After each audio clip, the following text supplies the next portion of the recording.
আছি। তো আজকে হচ্ছে কোজাগরি লক্ষ্মী পুজো। তো সবাইকে লক্ষ্মী পুজোর প্রীতি অনেক শুভেচ্ছা ও ভালোবাসা রইল। তো আগের দিন তোমাদের সাথে শেয়ার করেছিলাম ভগবানের জন্য শপিং, মানে ভগবানের জন্য কি কি শাড়ি এবং কি কি ড্রেস কেনা হয়েছে। তো আজকে আমরা দেখাবো যে আমার মন্দিরের সমস্ত ভক্ত মাতাজিদের জন্য কি কি শপিং করা হয়েছে। চলো একবার একটু দেখিনি সবাই। এই যে এখানে দেখতে পাচ্ছ জামদানি শাড়ি,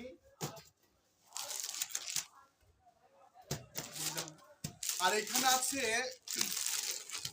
সব সুতির ছাপা শাড়ি আছে এখানে, দেখতে পাচ্ছি এখানে। তো আজকে সন্ধ্যাবেলা মন্দিরে সকল ভক্ত মাতাজিদেরকে আজকে আমার তরফ থেকে, মানে আমার জীবনের অনেক দিনের ইচ্ছা ছিল, তো ভগবান আজকে আমাকে সেই ইচ্ছাটুকু পূরণ করেছে যে মাতাজিদেরকে আজকে একটাই সামান্য আমার তরফ থেকে একটা উপহার তাদেরকে আমি দেব। তো সকলে কোজাগরি লক্ষ্মী পুজোতে রাধাকুঞ্জ বিহারী মন্দিরে আসবেন এবং এটা চলছে দামোদর মাস। সকলে এসে ভগবানকে নিবেদন করবেন এবং সবাই ভগবানকে দর্শন করবেন। হরে কৃষ্ণ, রাধে রাধে।